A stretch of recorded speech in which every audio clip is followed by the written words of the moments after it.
Good evening. I'm the Mythkeeper, guardian of stories that refuse to be forgotten.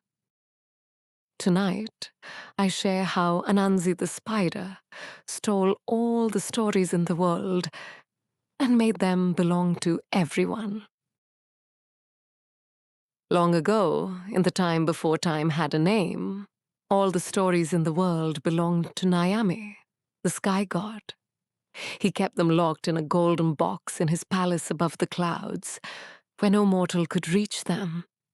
The world below was silent.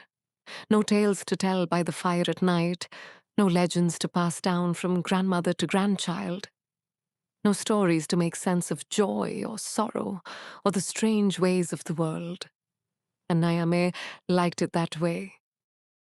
Stories gave power to those who knew them, wisdom to those who understood them, and he wanted to keep that power for himself alone.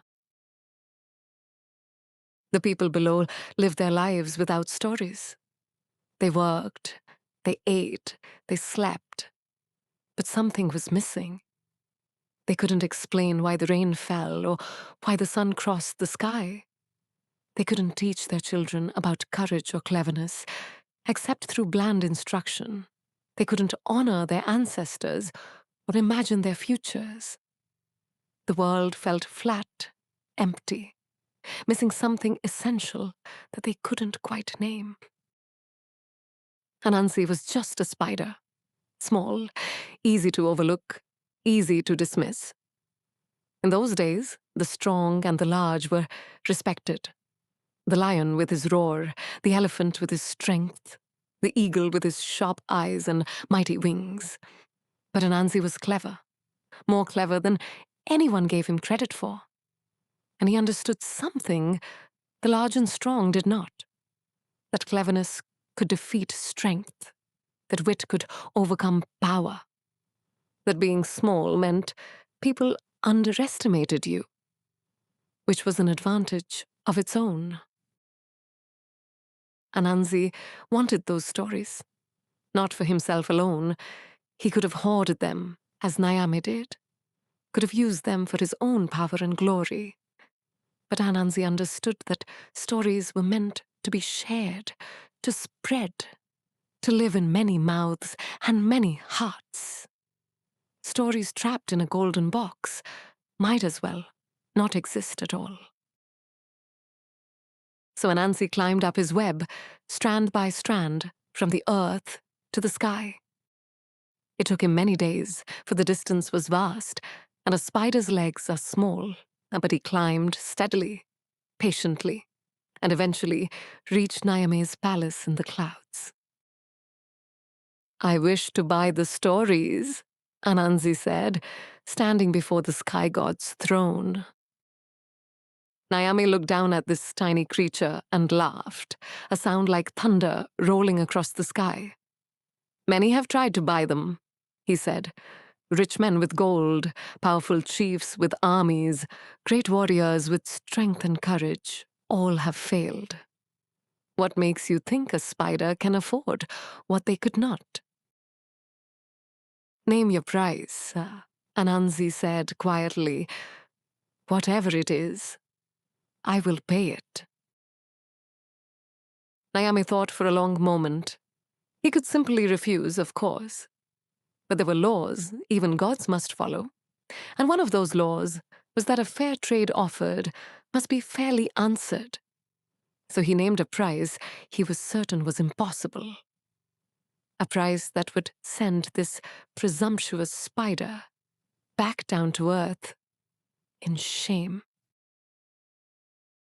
"Bring me 4 things," Nyame said. "Bring me Onini the python, who is longer than the longest river and can swallow a gourd whole. Bring me Osebo the leopard, whose teeth are like knives, and whose temper is fiercer than fire. Bring me the Momoboro hornets, whose sting brings death, and who attack in swarms that darken the sky. And bring me Moatia the fairy, who is invisible to mortal eyes, and whom no one has ever caught." "Bring me these 4," Nyame said, "and the stories are yours." The other gods who heard this laughed along with Nayame. It was impossible, obviously impossible. These 4 creatures were the most dangerous, most uncatchable beings in all the world. Even the greatest hunters had failed to capture them. What chance did a spider have? But Anansi simply bowed and returned to Earth. He didn't have strength, but he had cleverness. He didn't have size, but he had patience. He didn't have power, but he understood the weaknesses of those who did. For Onini the python, Anansi used the creature's pride against him. He cut a long bamboo pole and brought it to where the python lived, by the riverbank. "Onini!" he called out. "I've been having an argument with my wife. She says you're not as long as this pole. I say you are longer. Would you help me settle the matter? Just stretch yourself out beside the pole so I can measure you." The python, enormously proud of his length, couldn't resist. "Of course, I'm longer than that pole," he said. "I'm the longest creature in all the world, I'll show you." He stretched himself out beside the bamboo, extending every inch of his considerable length to prove his superiority. Anansi said, walking along the python's body with his measuring pole. "It's close, very close. Would you mind holding still? I can't get an accurate measurement while you're moving." And while Onini held perfectly still, proud and patient, Anansi quickly tied him to the pole with strong cord, binding him from head to tail. One down. For Ozebo the leopard, Anansi dug a deep pit along the path the leopard walked each day. He covered it carefully with branches and leaves, disguising it perfectly. And then he waited. That night, Ozebo fell into the pit with a roar that shook the trees. By morning, the leopard was exhausted from trying to climb the smooth walls. Anansi appeared at the edge of the pit. "Oh, my Ozebo, how did you get down there? Would you like help getting out?" "Yes," the leopard snarled. "Get me out of here." "Here," Anansi said, lowering a strong stick into the pit. "Grab hold of this and I'll pull you up." But the stick was bent into a snare, and when Ozebo grabbed it with his powerful jaws, the trap closed around him, binding him tight. 2 down. For the Marlborough hornets, Anansi paid attention to their habits. He noticed that hornets don't fly in the rain. They shelter together in their nest when water falls from the sky. So Anansi got a large gourd with a small opening, and he filled it partially with water. He climbed up to where the hornet's nest hung and poured some of the water over it, making it seem like rain was falling. "It's raining," Anansi called out helpfully. "Marlborough hornets, your nest will be destroyed by the storm. Come into my dry gourd to stay safe." The hornets, grateful for the shelter and eager to escape the perceived rain, flew into the gourd in a great swarm. As soon as the last one entered, Anansi sealed the opening with a cork. 3 down. Moatia the fairy was the hardest challenge. Fairies are invisible, shy and clever in their own right. But Anansi knew one thing about fairies. They loved yam paste above all other foods. So Anansi carved a wooden doll, beautiful and detailed, and he covered it entirely in sticky, delicious yam paste. Then he set it in the forest where fairies were known to wander, with a bowl of yam paste at the doll's feet. When Mamuatia came upon the doll, she was delighted by the smell of yam paste. But she was also polite. Fairies have excellent manners. "Good evening," she said to the doll. "Might I have some of your yam paste? It smells wonderful." The doll, being carved wood covered in paste, said nothing. Moatia asked again, more loudly. Still nothing. Now the fairy was offended. It was incredibly rude to ignore such a polite request. She slapped the doll to punish it for its rudeness, and her hand stuck fast in the yam paste. She hit it with her other hand to free the first, and that stuck too.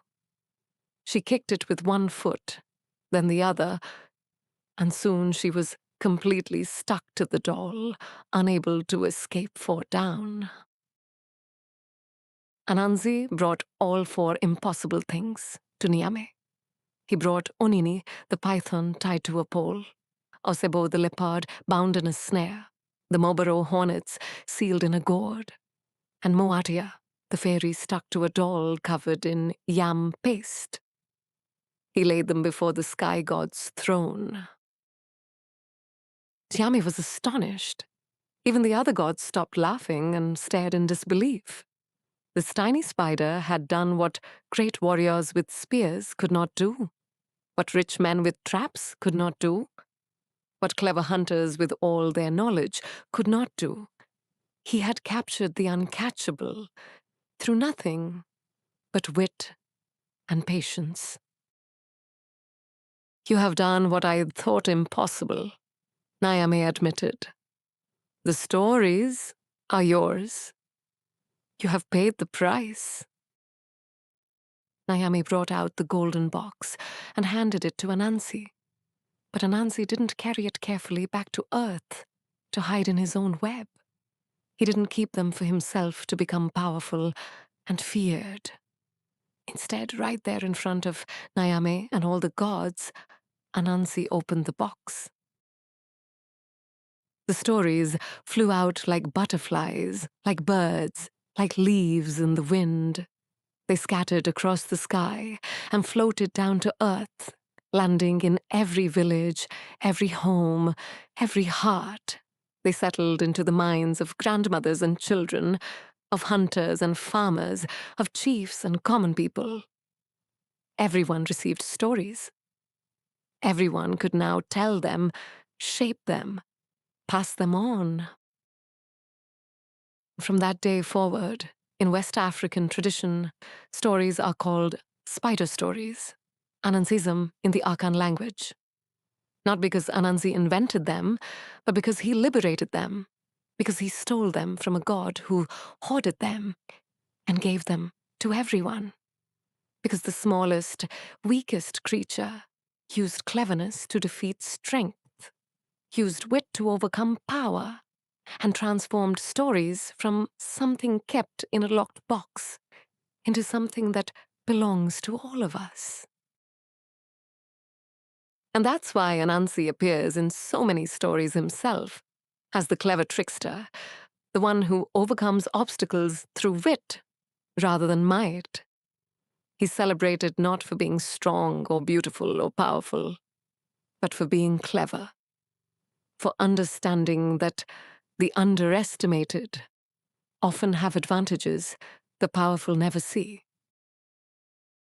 The story reminds us that those who look powerless can still reshape the world, and that true wisdom lies not in hoarding knowledge, but in sharing it. Thank you for joining me tonight in the Sleepkeeper's Library. If you enjoyed this tale, I hope you'll consider joining me here again soon, among the stories that refuse to be forgotten. Good night.